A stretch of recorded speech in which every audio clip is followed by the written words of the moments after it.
নমস্কার বন্ধুরা, এই যে ব্লাউজটা আপনারা আমার শরীরে দেখতে পাচ্ছেন, এটা হলো প্রিন্সেস কাট ব্লাউজ। আর এটা একদম সম্পূর্ণ অন্যরকম ভাবে আমি কাটিং করেছি, সেলাই করেছি। আর নিচে বেল্ট হবে, আর বেল্ট একদম সোজা।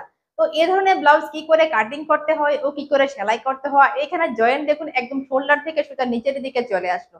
তো কি করে এই ধরনের ব্লাউজ গুলা করতে হয়, যদি সঠিক আপনারা ইনফরমেশন পেতে চান, তাহলে এই ভিডিওটা কিন্তু অবশ্যই দেখবেন। এখানে সামনে দেখুন কোনো কুচকানো নেই, শোল্ডারে কোনো সমস্যা নেই, পেছনে দেখুন কতটা ডিপ নেক। যদিও এই ব্লাউজটা আমার সাইজের নয়, আমার সাইজ থেকে একটু ছোট আছে। এটা হলো 32 আর আমার হলো 33.5 ইঞ্চ। কিন্তু আমি এটাকে পরেছি শুধুমাত্র আপনাদেরকে দেখানোর জন্য, তার জন্য সামান্য একটুখানি এখানে টাইট হলো। তো বন্ধুরা, কি করে কাটিং করলে ও কি করে সেলাই করলে এরকম ফিটিংস আপনিও পেতে পারেন, যদি জানতে হয় তাহলে এই ভিডিওটা কিন্তু আপনাকে অবশ্যই দেখতে হবে।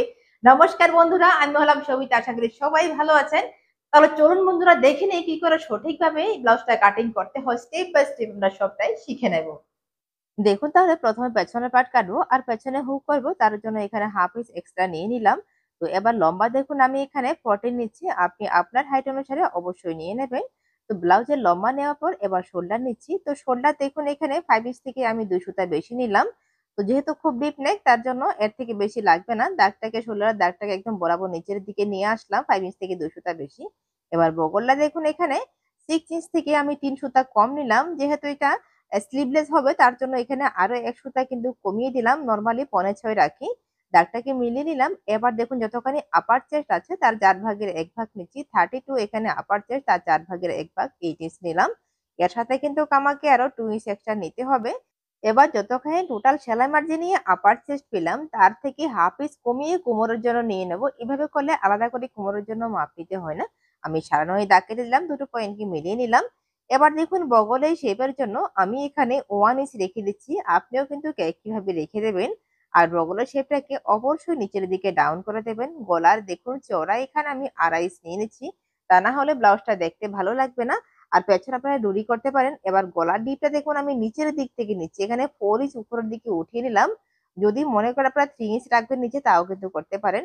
এবার দেখুন এটাকে কোনাকুনি করে মিলিয়ে দিলাম। কোনাকুনি করে মিলিয়ে নেওয়ার পর এখানে আরো একটুখানি শেপ দিতে হবে, তা না হলে দেখতে ভালো লাগবে না, ফিটিংসটা ভালো আসবে না। একটুখানি ভেতরের দিকে শেপটাকে এভাবে ঘুরিয়ে দেবেন, তাহলে দেখবেন পেছনের ফিটিংসটা ভীষণ ভালো হবে। তো এখানে কিন্তু কমপ্লিট। এবার টাক্সের জন্য দেখুন আমি এখানে 5 ইঞ্চ নিচ্ছি, তবে মনে রাখবেন যেই আমি সেলাই হুক পট্টির জন্য হাফ ইঞ্চ নিয়েছিলাম, সেটা কিন্তু ছেড়ে নেবেন আর উপরের দিকে 5.5 নিয়ে নিলাম। এখান থেকে হাফ ইঞ্চ উঠিয়ে নেবেন, তাহলে দেখবেন সাইডের ফিটিংসটা ভীষণ ভালো হয়। বগলের নিচে যে কুচকানো থাকে সেটা অনেকটা কমে যাবে। তো সম্পূর্ণ মেজারমেন্ট কিন্তু পেছনের পার্টের আমার কমপ্লিট হয়ে গেল। এবার আমি কেটে নিচ্ছি। তো আমি যেই ডিজাইনের ব্লাউজটা আজকে দেখাবো, সেই ডিজাইনের জন্য পেছনের পার্টটা আপনি চাইলে এভাবেও কাটতে পারেন, বা চাইলে পেছনের পার্টটা আপনি পেপারও করতে পারেন। তবে এখানে গলার দিক থেকে আপনি 1.5 সুতা ডাউন করবেন, তাহলে শোল্ডার আপনার কখনোই পড়বে না। তো আমি দেখুন যারা পেছনে বেল্ট রাখতে চান না, তারা কিন্তু এভাবে করবেন। যারা পেছনে বেল্ট করতে চান তারা আমি দেখিয়ে দেবো পরে, সামনের পার্ট কাটার পর দেখিয়ে দেবো সেটা আপনি কি করবেন। তো দেখুন যেটা একটু কোনাকুনি করেছিলাম, সেটা কিন্তু কোনাকুনি করে উঠিয়ে রেখে দেবেন। তো দেখুন এবার হাতার পাশের জন্য আপনি এখান থেকে দেখুন এভাবে নিন, এখানে 8 ইঞ্চ থেকে 2 সুতা বেশি আসবে। যতখানি পেলাম তার থেকে আমি 1 ইঞ্চ বেশি নেব, তাহলে 9 ইঞ্চ থেকে 2 সুতা বেশি নেব। যারা হাতা লাগাতে চান তারা এইভাবে করে নেবেন, যারা হাতা লাগাতে চান না তাদের হাতার কোনো মাপ নেওয়ার দরকার নেই। তো টোটাল হাতার লম্বা এখানে 7 নিলাম, আপনি আপনার অনুসারে নিয়ে নেবেন। আমি কিন্তু ব্লাউজে হাতা করব না, শুধুমাত্র আপনাদের দেখানোর জন্য আমি হাতার মাপটা এখানে কেটে আপনাদেরকে দেখাচ্ছি। এবার দেখুন হাতার পাশ আমার 9 ইঞ্চ থেকে 2 সুতা বেশি দরকার, কিন্তু কাপড় একটুখানি কম আছে, তাই আমি দাগটাকে বাইরের দিকে দিয়ে দিলাম। আপনি নতুন হলে আমি বলবো আপনি নিচে একটা পেপার রেখে দেবেন, তারপর আপনি এইভাবে দাগটা করে নেবেন। এখান থেকে দেখুন আমি 4 ইঞ্চ ডাউন করে নিলাম। এবার এই 4 কে দেখুন কোনাকুনি এই দাগের সাথে এইভাবে মিলিয়ে নিলাম। মিলিয়ে নেওয়ার পর নরমালি সবসময় যেভাবে করে থাকি, 2.5 ইঞ্চ ভেতর দিকে আরেকটা দাগ কাটলাম। দাগ কেটে দেখুন এখান থেকে শেপটাকে মিলিয়ে দিলাম। হাতার মুহুরির জন্য এখন কিছুই করবো না, একটুখানি জয়েন করার পর হাতার মুহুরির জন্য শেপটা আমি দিয়ে দেবো। তাহলে হাতাও কিন্তু আমার এখানে কমপ্লিট। আমি হাতাও আপনাদেরকে কাটিং করে দেখিয়ে দিলাম। যারা হাতা লাগাতে চান তারা এইভাবে হাতা কিন্তু লাগিয়ে দেবেন এই ডিজাইনের ব্লাউজের মধ্যে। তবে হাতা কিন্তু সামনের বগলের জন্য আপনাকে অবশ্যই শেপ দিতে হবে, তা না হলে সামনের দিকে দেখতে ভালো লাগবে না, অনেকটা কুঁচকে থাকবে। এবার সামনের পার্টের জন্য প্রথমে আপনি পেপার রেখে দিন। পেপারের উপর এই যে হাফ ইঞ্চ নিয়েছিলাম সেই হাফ ইঞ্চ ছেড়ে দিন। যে পেছনের পার্টে নিয়েছিলাম না হুক এবং হুকের ঘরের জন্য, সেটা ছেড়ে আপনি পেছনের পার্ট অনুসারে পেপারের উপর দাগটাকে ভালো করে বসিয়ে নিন। এবার আমি পেছনের পাটের কাপড়টা সরিয়ে নিলাম। তো সরিয়ে নেওয়ার পর দাগগুলাকে আগে ভালো করে মিলিয়ে দিচ্ছি, তাহলে আপনাদের বুঝতে সুবিধা হবে। গলার দিকটা দেখুন একটুখানি শেপটাকে ভালো করে দিয়ে দিচ্ছি। তো সামনের গলার শেপটাও ভালো করে দিয়ে দিলাম। এবার এই দাগগুলা মিলিয়ে নিলাম। এখান থেকে বাস্ট পয়েন্ট নিচ্ছি। সেলাই মার্জিন নিয়ে বাস্ট পয়েন্ট 10 ইঞ্চি দিলাম। আপনার বেশি হলে আপনি আপনার সেই অনুসারে হাইট অনুসারে দিয়ে দেবেন। এবার এই বাস্ট পয়েন্টকে প্রথমত সোজা করলাম। সোজা করার পর এখান থেকে অ্যাপেক্স পয়েন্ট নেব। যতখানি ফুল বাস থাকবে তার 10 ভাগের 1 ভাগ। তো এই ব্লাউজে আমি 37 রাখছি, যেহেতু আমি পরে দেখাবো তার জন্য একটু বাড়িয়ে দিলাম। যা পেলাম তাকে 10 দিয়ে ভাগ করলাম। দেখুন 3.7 এখানে চলে আসলো। এবার 3.7 আমি দাগটাকে প্রথমত বসিয়ে দিলাম। এবার নিচের দিকে একইভাবে দাগটাকে নিয়ে আসবো।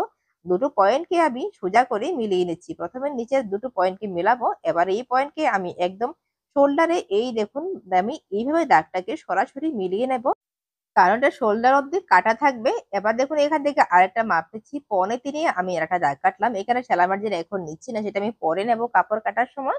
এটাকেও সোজা করলাম। এবার সামনের গোড়ার ডিপটা চাইলে আপনি আরো নিচের দিকে নিয়ে আসতে পারেন, তবে আমি অতখানি বড় দেব না, কারণ অতখানি বড় সবাই পরে না, তার জন্য আমি অতখানি দিলাম না, একটুখানি উপরে রেখে দিলাম।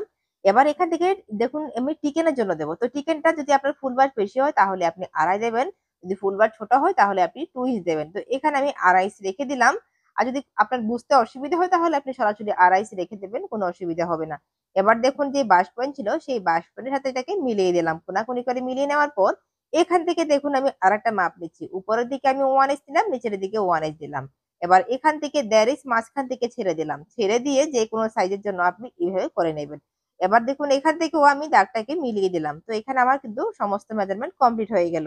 তো এটাকে মিলিয়ে নেওয়ার পর এই জায়গা থেকে 1.5 ইঞ্চ উপরের দিকে আমি উঠিয়ে নিচ্ছি, যেহেতু বেল ব্লাউজ হবে ফিটিংসটা ভালো হওয়ার জন্য আমি এদিক থেকে এটাকে মিলিয়ে দিলাম। এবার দেখুন মেজারমেন্ট হয়ে গেল। এবার বেল্টের জন্য কি করবো বলুন তো।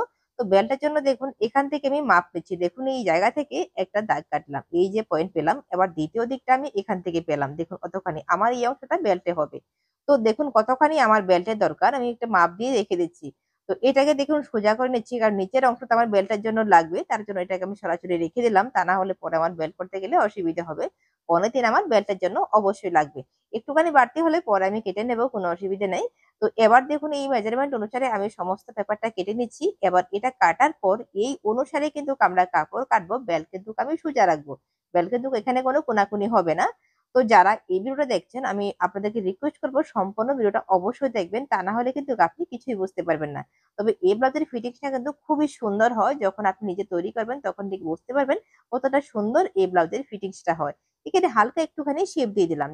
তাহলে চলুন বাকিগুলা কেটে আমি কমপ্লিট করে নিচ্ছি।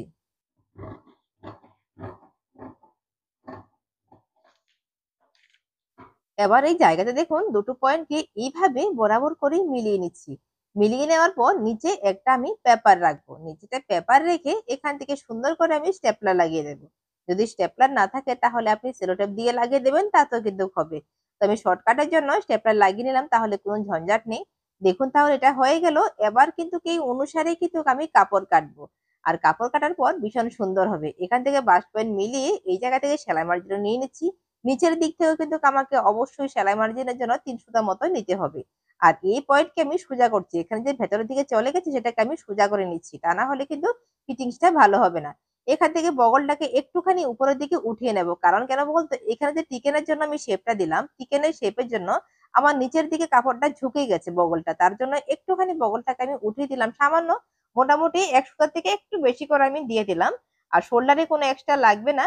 আমার এই জায়গাতে সেলাইয়ের জন্য একটুখানি কিন্তু এক্সট্রা অবশ্যই নিতে হবে, যেহেতু এখানে দুটো পার্ট জয়েন্ট হবে, তার জন্য অবশ্যই এক্সট্রা নিতে হবে।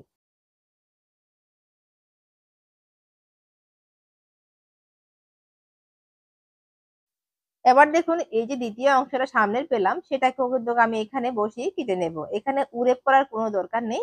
আপনি সোজা কাপড় কেটে নিন তাহলে হবে, শুধু বাস্ট পয়েন্টটা আগে থেকে মিলিয়ে নিন। বাস্ট পয়েন্ট মিলিয়ে নেওয়ার পর এখান থেকে কিন্তু আমাকে একটুখানি অবশ্যই সেলাইয়ের জন্য নিতে হবে, কারণ সামনের দুটো পয়েন্ট এখানে জয়েন্ট হবে। নিচের দিকেও আমার এক্সট্রা নিতে হবে, শুধু গলার দিকে আমাকে কোনো এক্সট্রা নিতে হবে না। বাকি এখান থেকেও কিন্তু আমাকে 3 সুতা বা হাফ ইঞ্চ অবশ্যই এক্সট্রা নিতে হবে। দোকানে আপনি সেলাইয়ে রাখতে চান সেই অনুসারে আপনি এক্সট্রা নিয়ে নেবেন। আর শোল্ডারে কোনো এক্সট্রা নেবেন না।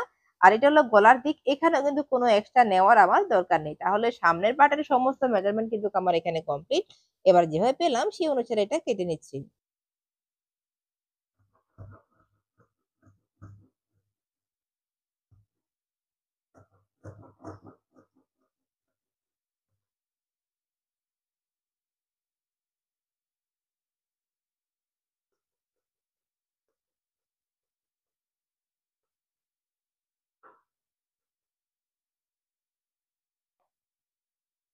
বন্ধুরা, যদি আপনি আমার চ্যানেলে নতুন হয়ে থাকেন, ভিডিও ভালো লাগলে অবশ্যই কিন্তু চ্যানেলটাকে সাবস্ক্রাইব করতে ভুলবেন না। আর সঙ্গে বেল আইকনে অবশ্যই ক্লিক করে দেবেন, তাহলে আমার যে কোনো ভিডিও নোটিফিকেশন আপনারা সঙ্গে সঙ্গে পেয়ে যাবেন।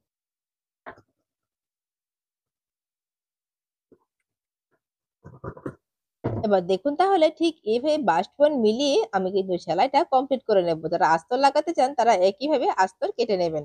আমি এখানে কোনো আস্তর লাগাবো না। এবার রয়ে গেছে নিচের বেল্ট। তো বেল্টের জন্য দেখুন, আমি প্রথমে দুভাঁজ করব। দুভাঁজ করে একটা সাইড থেকে নেব।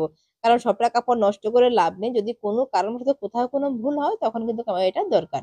আর বেল্টের উপরের দিকে আমি মোটামুটি ১ ইঞ্চ মতো বাড়তি নিয়ে নিচ্ছি। ১ ইঞ্চ নেওয়ার কোনো দরকার নেই। তবুও কিন্তু আমি একটুখানি বাড়তি এখানে নিয়ে নিলাম। বাড়তি হলে সেটা পরে কেটে নেব।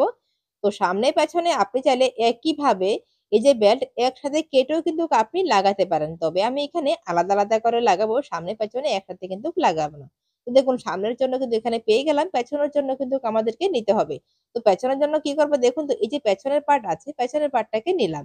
তো নেওয়ার পর দেখুন, চাইলে আপনি যেই সামনের পার্টের জন্য বেল্টটা কাটলেন, সেই বেল্টটা এখানে বসিয়ে সরাসরি কিন্তু সেই অনুসারেও আপনি কাটতে পারেন। দেখুন, এভাবে বেল্টটা আপনি বসিয়ে নিন। বসিয়ে আপনি দাগ কেটে এভাবেও কাটতে পারেন। বা আপনি চাইলে সামনের পাটের এই অংশটা এই জায়গাতে রেখে এটা দিয়ে আপনি এটা দাগ কেটে সেই অনুসারেও কিন্তু আপনি করতে পারেন। তো যেভাবে আপনাদের সুবিধা হয় আপনারা কিন্তু সেই অনুসারে করতে পারেন। কোনো অসুবিধে নেই। তো তাহলে দেখুন, এখানে বেল্ট কিন্তু আমি কেটে নিচ্ছি।